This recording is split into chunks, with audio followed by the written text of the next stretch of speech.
Hola, bienvenidos a todos. Estoy encantada de saludaros hoy desde la casa de Juanjo Millás. Hola Juanjo, ¿Qué bienvenido tal, al Begoña? programa y gracias por darnos la bienvenida a todos estos televidentes, Ya, oyentes, etcétera, en tu propia casa, el lugar donde Juanjo trabaja, donde recopila libros.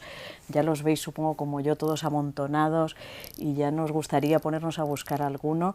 Pero hoy venimos a hablar de uno muy especial y de los otros, que él ha seleccionado para hablar en este que estás leyendo especial, y es Que nadie duerma, su nuevo libro, su nueva novela, publicada en Alfaguara, con una preciosísima ilustración de Ana Juan en la portada, lo estábamos comentando ahora. Bueno, una historia de una mujer, una voz sobre todo de una mujer, Lucía, que se hace taxista. No vamos a contar ni desvelar todo el contenido, pero por una mezcla de fantasía, de esperanza, de miedo, de ilusión. Cuéntanos quién es Lucía y por qué has escrito su historia. bueno, Cía es una mujer que con dificultades para socializar, no me gusta mucho socializar, eh, que en un momento de su vida se cruzan cinco o seis o cuatro o cinco casualidades. Una de ellas es que pierde el trabajo, pero al mismo tiempo de perder el trabajo pasan otras cosas y todas están entrelazadas, ¿no? Y como tendemos a dar significado a las casualidades, cuando estas cosas que Jung llamaba sincronicidades, cuando nos ocurren estas cosas, no podemos evitar pensar que eso significa algo, ¿no? Y entonces esta mujer piensa que eso significa que tiene que cambiar de vida completamente. Y cambia de vida, deja el trabajo que tenía y decide comprar una licencia de taxi y hacerse taxista, en parte por amor, porque ella ha conocido a un hombre que ha visto una vez en su vida nada más y luego ha desaparecido de su vida y piensa que si maneja un taxi por Madrid, tarde o temprano tendrá que encontrárselo, estará en una esquina levantando la mano y entonces ella, por un lado, encuentra que el taxi es el lugar perfecto para un temperamento como el suyo, porque socializa lo justo. Los pasajeros están 15, 20 minutos, media hora, o que dura una carrera, y luego se van y ya seguramente no los va a volver a ver en su vida. Y es una dosis que ella puede soportar, ¿no? Y luego, como es una mujer muy bondadosa y muy ingenua, que son dos virtudes que con mucha frecuencia van unidas, ella va haciendo el bien mientras recorre la ciudad, esperando ese momento en el que se aparezca este hombre que ama y, en fin, y a partir de ahí pues empiezan a desencadenarse una serie de sucesos que determinan la existencia de esta mujer, ¿no? Hay sorpresas, hay fantasía, hay un aroma a columna. No podemos nunca separarnos, yo creo, los lectores del Juan José Millás, columnista del País y de otros medios, y un aroma a relato, a cuento, ¿no? A cuento, no sé si estás de acuerdo conmigo, a cuento con ese punto fantástico. Estoy subrayándolo porque me ha parecido un Bueno, hallazgo. es muy difícil definir el género cuento y definir el género novela porque hay porque generalmente se define solo por el tamaño. Se cree que una cosa breve es un cuento y una cosa larga una novela, y a veces hay novelas largas incluso que tienen ese aroma de cuento porque tienen una unidad, están dotados de una unidad especial, porque tienen una maquinaria que funciona toda para un mismo fin, ¿no? Y, y hay cuentos también que por la capacidad simbólica o metafórica que encierran, saben casi a novela, ¿no? De manera que no me parece mala interpretación. Y, es, y además al cuento me viene muy bien el delirio, ¿no? Y en esta novela hay mucho de delirio, porque esta mujer es una delirante, ¿no? Y entonces la mezcla entre el delirio y entre el delirio que vive en su cabeza y la realidad que vive dentro del taxi eh, produce, en fin, un artefacto que yo creo que a mí me dio muchas sensaciones y muchas sorpresas cuando escribí, y que confío en que me dé muchas sorpresas también al lector cuando me... Muy madrileña, y eso no quiere decir que no sea universal, pero tiene también un sabor a Madrid interesante. Bueno, lo que pasa es que Madrid es una de las grandes ciudades del mundo, ¿no? Y Madrid puede ser Tokio en alguna medida, o Pekín. Mencionas, sí. ¿no? Bueno, estamos en ¿Qué estás leyendo?, donde ya sabéis que invitamos a los autores a que nos enseñen sus lecturas, porque hemos llegado a la conclusión, o al menos yo, de que sois los mejores prescriptores. Me ha gustado mucho la selección que has hecho, ahora vamos libro por libro, porque casi todos los autores que has elegido son muy jóvenes, son desde luego más jóvenes que tú, y en general en torno a los 40, son de los 70, y siempre me fijo con los autores qué tipo de autores eligen, porque tiene un valor, yo creo, saber mirar lo que viene también, ¿no? ¿Has sido consciente o no? No, he escogido, todos estos son de lectura más o menos reciente, digamos que del verano hacia aquí, excepto el Comensal, que no lo tengo aquí porque es de 2015 y ya no he extraviado porque extravío todos los libros, pero que me interesaba también ponerlo en esta lista, porque si a mí me preguntaras entre las 5 mejores novelas que has leído en los últimos años, sin duda citaría El Comensal. Citaría Comensal. Bueno, pues vamos uno por uno. Desde luego, Manuel Vilas Ordesa, ya dedicaste una columna en la que la definías como esa lubina plateada por el océano, si no recuerdo mal. Manuel estuvo también en nuestro programa recomendando algunos libros y es sin duda una de las novelas del momento. Cuéntanos qué te ha llamado la atención en Ordesa. Bueno, este es un libro, yo decía en esa columna, que es un libro salvaje. Es un libro sin ninguna concesión, ¿no? Es un libro brutal y al mismo tiempo de una ternura infinita. Pertenece al género este de padres e hijos, ¿no? Que es un género que a mí me gusta mucho, porque en la relación esa, en el análisis de esa relación se juega uno casi la vida, ¿no? Y entonces habrá aquí, hace una especie de ajuste de cuenta, digamos, con su padre y su madre fallecidos los dos, y al mismo tiempo cuenta su propia vida y cuenta la historia de España. Y todo esto lo hace la historia de España de los últimos años, ¿no? Y esto lo hace en un registro que es idéntico al de su registro poético. Manuel Vilas yo creo que es uno de los mejores poetas que tenemos, a mí me gusta muchísimo, pero lo curioso es que ha trasladado un registro poético a la prosa y funciona, porque, en fin, no es lo mismo leer un verso, un poema de 30 versos que leer una novela de 500 páginas, de 300 páginas, ¿no? Bueno, pues ese registro funciona aquí con una maquinaria absolutamente bien engrasada, que te obliga a leer con cierta ansiedad hasta el punto de que luego tienes que volver, porque tienes miedo que en las lecturas ansiosas se pierden muchos detalles, ¿no? Y yo ahora yo estoy releyendo, ya voy por aquí, pero ya esta es la segunda lectura y claro, estoy sacando cosas que se me escaparon porque en la primera lectura, porque es un libro muy veloz,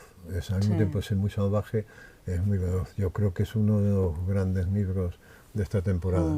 El otro día estaba yo comentando con algunos escritores, ya digo que es el libro del momento, y decíamos, tiene algunas reiteraciones, porque es verdad que va y viene en torno a los mismos hechos a veces, pero tiene como un aire de marea, ¿no? A mí me parecía que tiene un aire de marea, esas olas que van y vienen en torno a lo que nos obsesiona, y bueno, es que es un recurso retórico, ese ir y venir es un muy recurso poético, retórico, como que es muy dices, poético, pero que lo sorprendente es que funcione también en esta cosa, ¿no? Muy notable.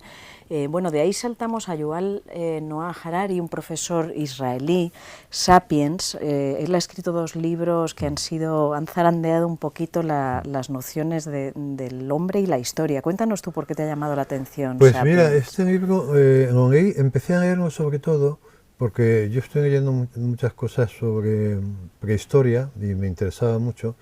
Y este, bueno, es un libro que por lo visto está siendo un bestseller mundial, no sé si lleva 5 millones de ejemplares, ¿sí? Es un antropólogo israelí, como has dicho, Y es un libro sorprendente porque cuenta la historia de la humanidad desde un punto de vista que nadie lo había contado antes. Es decir, no se detiene en detalles históricos, sino que va, digamos, a grandes segmentos. Cuenta la historia del cazador-recolector, cuenta cuando el hombre ya se establece y empieza a cultivar. Y todo eso lo hace en un tono muy narrativo, yo creo que también muy riguroso. Es decir, que es capaz de combinar un registro narrativo con un registro, digamos, ensayístico.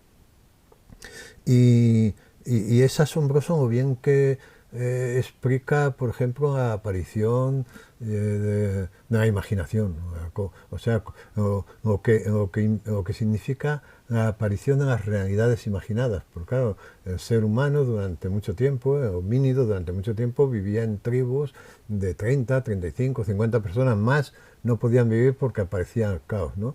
Hasta que empiezan a aparecer las realidades imaginadas. En un momento en que se inventa Dios, por ejemplo, pues en torno a esa idea, pues, o cuenta muy bien el momento en que el ser humano se establece, se convierte en un agricultor, ganadero y tal, y eso es un desastre, porque en ese momento se aburguesa, empieza a tener más hijos, pero claro, tener más hijos obliga a trabajar más, depende del tiempo que haga. Y a mí me gusta porque tiene un tono muy cínico en el fondo, ¿no?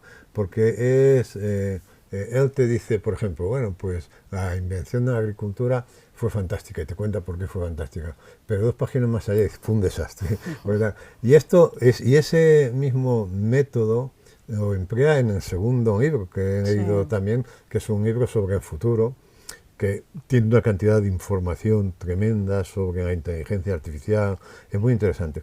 Y yo creo que es un libro para curiosos, para gente que no somos sabios ni somos expertos en ningún tema, pero que somos curiosos, ¿no? Es perfecto, ¿no? Sobre la credulidad, por ejemplo, de las religiones también, creo recordar, es escéptico ante todas las religiones que han nacido prácticamente como recurso del hombre. Él lo explica muy bien, claro, las realidades imaginadas en general surgen para conseguir que el hombre coopere en un número cada vez mayor, porque si cooperaban en cantidades de 35 para cazar un bisonte, hasta que no aparece la imaginación, ese número está estable. Pero cuando las cosas se hacen por Dios, por ejemplo, él explica muy bien esto de las realidades imaginadas con la casa Renault, de coches. Dice, claro, la Renault no existe. La Renault existe mientras creamos en ella. Es decir, ese árbol que hay ahí, crea yo o no en él, existe. Pero la Renault existe en la medida en que nosotros creamos en ella. Y si no, no existe, ¿no? Bueno, pues estas realidades imaginadas que coinciden con la aparición de la conciencia del ser humano y con la capacidad de inventar cosas, incluso de mentir. Eso es lo que consigue ampliar el grupo de cooperación hasta nuestros días, donde cooperamos en cantidad de miles de millones, ¿no? En empresas como Google o Facebook y tal. Esas realidades imaginadas, son capaces de reunir en torno a sí a miles de millones de personas. Es un libro, insisto, para curiosos, seguramente a lo mejor a un antropólogo pues no me parece nada del otro mundo, pero para personas curiosas que picoteamos aquí y allá, que sabemos, como decía mi madre, un poco de todo y nada, como no me acuerdo cómo era la frase, ¿no? Un poco de todo y nada de nada, no me acuerdo cómo era. Pues para personas curiosas es estupendo. Bueno, tenemos también armas de destrucción matemática, que no masiva, cómo el Big Data aumenta la desigualdad y amenaza la democracia, Cathy O'Neil. Sobre cómo la matemática o los algoritmos están moldeando nuestras vidas, ¿no? Claro, esta señora es una matemática norteamericana que explica muy bien lo que es un algoritmo. Es curioso porque el término algoritmo procede del mundo de las matemáticas y ha saltado a la vida común hace relativamente poco. De manera que hemos empezado a hablar de algoritmos que no sabíamos matemáticas hace 4 días, ¿no? Y resulta que que claro, se tiende a pensar en el algoritmo como en algo muy neutro, muy frío, muy objetivo, ¿no? Y los algoritmos en estos momentos determinan absolutamente Todo. nuestra existencia. Yo estuve haciendo hace poco un reportaje en un almacén de Amazon y en una hora, a preguntas mías, me respondieron 5 o 6 veces, es una decisión del sistema. Yo veía que pasaba algo y ¿eso por qué pasa? Lo deciden sistemas, lo deciden una serie de algoritmos, ¿no? Hace poco, como sabes, hubo una caída en la bolsa de Nueva York y no lo decidió ningún ser humano, lo decidieron los algoritmos. Es decir que y ahora tú pides un crédito en el banco y la decisión no es del director de tu sucursal, es un algoritmo que dice, pues es una mujer blanca que tiene un trabajo estable o que no. Y según todos esos datos que están introducidos, que en ese modelo matemático que llamamos algoritmo, te lo dan uno. Entonces, lo interesante es que aquí desmitifica el algoritmo en el sentido de que dice, bueno, el algoritmo está hecho a imagen y semejanza de quien lo fabrica. Del poder. Del poder. ¿No? Es Claro, decir, que al tú y final yo, privilegiará claro, a los que ya tienen el poder tú y o yo, tenemos. exacto, Digamos. tú y yo no tenemos ninguna capacidad para hacer un algoritmo que determine la existencia de la gente, pero los poderosos sí. Claro. Pero los poderosos lo que hacen a construir un algoritmo es reproducir el sistema. Claro. De manera que se crea ahí un bucle perverso, porque, por ejemplo, un negro va a pedir un crédito en Estados Unidos y el algoritmo, en fin, hace sus cálculos. Negro, vive en el distrito. Tú fíjate, tú no te has dado cuenta que desde hace algún tiempo tú vas a un hotel y te dicen, ¿cuál es el distrito en el que usted vive? Sí. Es que Sí, parece sí, una pregunta postal. inocente, Sí, ¿no? sí, sí. Bueno, pues eso ya está dando información sobre ti, Claro. ¿no? Y entonces el algoritmo decide, no se me da. Yo siempre miento, no sé Tú tú. siempre y entonces el algoritmo decide que no le da crédito. Pero eso genera un bucle, porque no al dar el crédito, ese hombre se empobrece más, si había estado en la cárcel, vuelve a la cárcel. Y entonces, no solamente el algoritmo reproduce el sistema, sino que lo empeora, ¿no? Y entonces este libro es muy didáctico porque lo explica muy bien, sobre todo lo explica muy bien a gente de nuevo ignorante, como yo, ¿no? Es un libro con una... Mira, yo lo tengo muy subrayado porque es que es un libro... Es fascinante cómo cuenta cómo estos modelos matemáticos están reproduciendo la realidad, y están aumentando las desigualdades, aumentando todo lo peor de la realidad, porque quienes construyen los algoritmos no son buena gente. Negando el ascensor social, que es de verdad lo que debería reparar las desigualdades, sí. ¿no? Bueno, Marina Garcés nos propone nueva ilustración radical. Esto está en Anagrama. Cuéntanos, es una filósofa también emergente en España. Es una filósofa, creo que catalana, que da clases en Zaragoza, y esta mujer hace algo que los filósofos tienen que hacer, que es explicarnos el mundo y explicarnos lo que pasa. Y entonces en este librito tan pequeño y tan claro, primero hace un diagnóstico, dice qué nos pasa, ¿no? Y por ejemplo, claro, verbaliza cosas que nosotros sospechábamos de un modo muy claro. Dice, por ejemplo, que es impresionante, ¿no? Que vivimos en el posfuturo, en el sentido de que vivimos en un mundo en el que el futuro ya no existe. Es decir, nosotros, las generaciones tuyas y la mía, siempre hemos vivido con la idea de que estaríamos mejor, de que estaríamos mejor que nuestros padres y que nuestros hijos estarían mejor que nosotros. Es decir, con todos los fantásticos que quieras, dentro de las coordenadas existenciales en las que nos movíamos, uno de los elementos fundamentales era la idea de progreso, futuro. Claro. Eso ha desaparecido.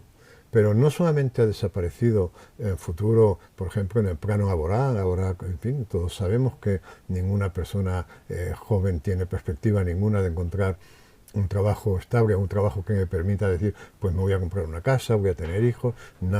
Eso ha desaparecido.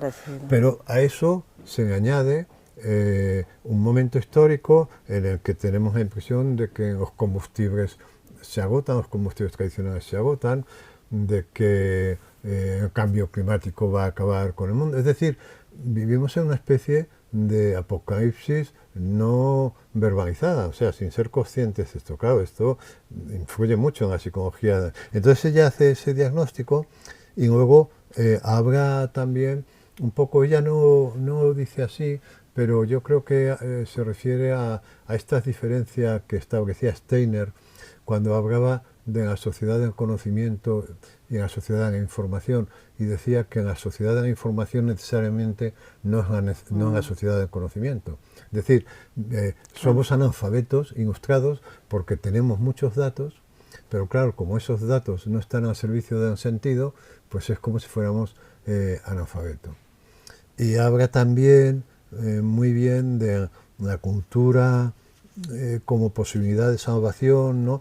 Pero no de la cultura entendida como que con frecuencia la entendemos, hablamos de la cultura como con nostalgia de algo perdido, pero como tendríamos nostalgia si yo tuviera aquí un jarrón de mi abuelo de mucho valor y se me rompiera. No, ella habla de la cultura como un ecosistema y de las culturas clásicas como un ecosistema que si consiguiéramos recuperar, si consiguiéramos vivir en él, en fin, esa sería la solución. No sé si estoy pasándome de interpretación. No, pero eso conecta, estoy pensando que conecta con tu libro. Mucho, por eso me ha gustado tanto. Claro, y entonces te lanzo yo la pregunta a raíz de tu libro. ¿Nos salva la literatura? ¿La cultura nos puede salvar? Yo siempre he pensado que solamente hay salvación dentro de la cultura.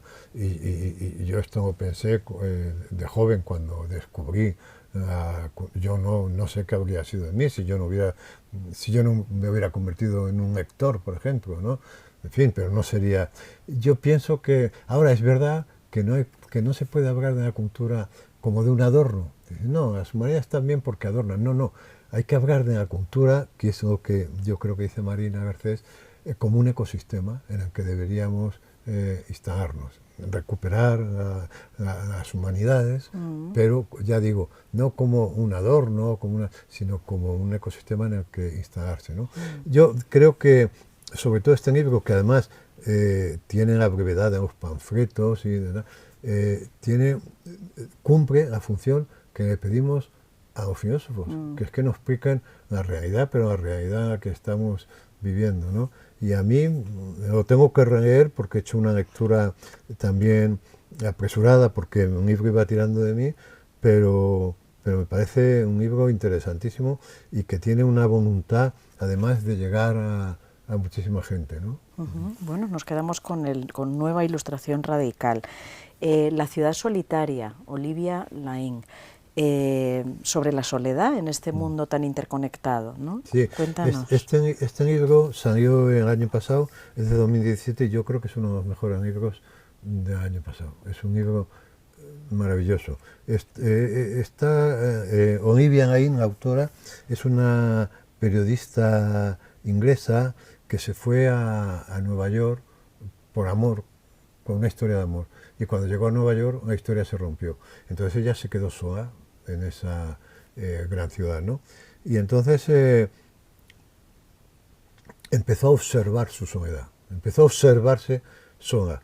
Y a observarse sola, empezó también a observar a autores que habían estado solos en Nueva York. Habla de Hopper, por ejemplo, de Warhol, y entonces hace como 4 o 5 mini biografías de estos artistas, pero entrelazándolas con su propia experiencia de la soledad. Y es un libro que alcanza una profundidad enorme a veces y que es un libro muy actual, porque hace poco yo hice una cosa en la radio sobre la soledad, porque me llamó la atención un tuit de un juez, que cogí de casualidad, un juez que en su tuit ponía: desde hace un tiempo, de cada 10 cadáveres que levanto al mes, no sé si 3 o 4, pero una cantidad enorme, son gente que llevaba muerta a lo mejor una semana o un mes y nadie se había dado cuenta, ¿no? Y que este es uno de los síntomas de la soledad en la que vive la gente, que se muere en las grandes ciudades, se muere y no descubren su cadáver hasta al cabo de un mes. Esto antes era noticia, ahora ya no es noticia, porque ahora pasa. Bueno, pues de esa soledad no elegida, sino de esa soledad impuesta, y que aumenta, cuanto más aumenta la densidad de la población, porque un modo más perfecto para no conocer a alguien es que sea tu vecino, habrá este libro, pero habrá desde la cultura, que ella es una mujer con una cultura enorme, sobre todo una cultura también de las artes plásticas, y entonces, claro, para quienes no dominamos el discurso de las artes plásticas, de la fotografía, de la pintura, y tal, pero nos atrae mucho, es un regalo permanente, ¿no? Es un discurso muy bueno. Yo creo que es uno de los grandes libros que se han publicado el año pasado. ¿Cómo has llegado a él y en general cómo llegas a los libros? Pues a muchos llego por olfato. Es decir, a mí me gusta... ¿Te asomas en una librería? Sí, cuando yo empecé a leer, claro, yo no tenía información ninguna, yo no sabía quién era Hemingway o quién era Nujasum. Y yo iba a la librería Aguilar que había en la calle Goya, y porque mis padres tenían una cuenta allí, de esas que pagabas una cantidad al mes y podías sacar libros, que yo creo que mis padres lo hicieron para comprar libros en Navidades de regalo, pero mis padres seguramente compraban Biblias para regalar, o yo qué sé. Y yo creo que se olvidaron de esa cuenta. Y yo la descubrí, y entonces yo iba allí y abría un libro, leía, y sabía ya si ese libro era para mí leyendo la primera página, ¿no? Y entonces yo resulta que leía Hemingway sin saber que era Hemingway, porque claro, las colecciones que tenía Aguilar eran fantásticas, aquella colección de premios Nobel, la colección de obras completas, eran estupendas, y estaban los autores fundamentales. Entonces recuerdo haber leído Hambre de Nujasum, en fin, muchos, Acursia Bonaparte, y luego cuando fui a la facultad y empecé a relacionarme con gente a la que me gustaba leer, pero que eran gente que venían de familias burguesas, donde en su casa habían libros y que tenían una cultura que yo no tenía, y entonces hablaban de Hemingway y yo decía, pues yo he leído a ese señor, con gran sorpresa, ¿no? Entonces me gusta mucho simplemente ver la primera página y ver la textura de página. Es como el experto en tejidos que hace así y sabe decir, pues yo leo en la primera página y sé si... Y claro, te llegan muchos libros recomendados, y eso está bien, porque yo agradezco mucho que alguien me recomiende un libro, ¿no? Sobre todo si es una persona que tenemos gustos comunes, pero me gusta también disfrutar del descubrimiento, ¿no? Porque es como volver a mis principios de lector, ¿no? Y eso choca, supongo, con el ebook, ¿no? Me imagino que por ebook no te entra una cosa que tú puedas olfatear y testar de esa manera. El ebook, ¿no? Sirve mucho como en la parte que yo tengo, como todos, de comprador de impulso, ¿no? Que yo estoy aquí, leo el periódico, citan un libro y hasta la semana que viene no voy a ir al centro, que es donde están las librerías, y entonces pues lo compro. O hago esto de ver las primeras páginas que te dan la posibilidad y ya sé si justo no funciona. Ahora yo leo mucho en pantalla, en fin, porque no tengo más remedio como tú, pero sigo disfrutando más de la lectura de papel, porque yo necesito saber por dónde voy. Es decir, yo necesito saber, porque el tamaño de un libro forma parte de su argumento. De acuerdo. Y entonces yo necesito saber, no son estas cosas románticas que dice la gente, no, es una cuestión de orden práctico. Si yo no sé cuánto me falta por leer, ni cuánto he leído, cuánto he avanzado, 6%, pues no.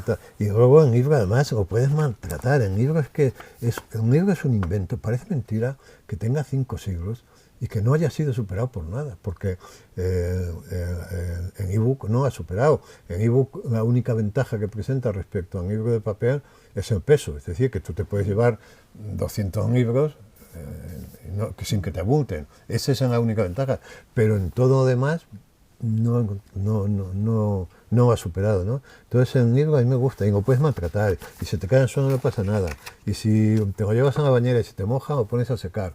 Es decir, que si puedo, leo en papel.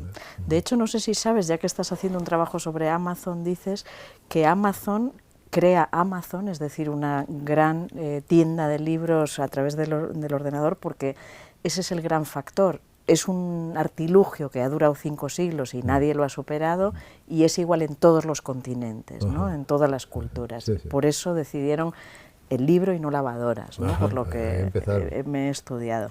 Bueno, de ahí saltamos al cómic o historieta de adultos, Desmesura, una historia cotidiana de locura en la ciudad, Fernando Valius y Mario Pellejer.